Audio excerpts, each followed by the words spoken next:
Good day everyone! In this video, I will be demonstrating how to create a two-line graph in OneChart using LibreOffice Calc application.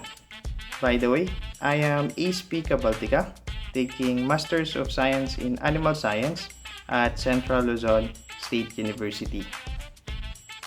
I will be starting my activity by first opening my file in LibreOffice Calc and naming my document. Okay, next, for the activity, let us first highlight our available data, then proceed to charts. Select the most appropriate one. For this one, I use line graph. Select next. The data range are selected earlier. Proceed to data series, remove year title. Then next is data range. Select the available data for the years. Next is for data element.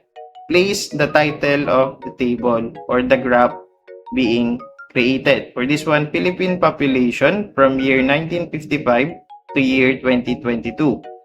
Then finish. So this one is your table or graph, line graph. Next, for the alternative activity, we can do this second approach. First is placing your cursor on a available cell, then go to table. First, insert the table or line graph, then proceed to data range. Then we can now select our available data. Okay, then select next, remove the year title, and then proceed and select the available years available on the data.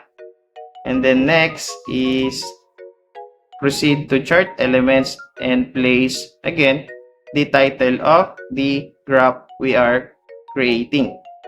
So in this one also Philippine population year 1955 to year 2022, and this is how it looks,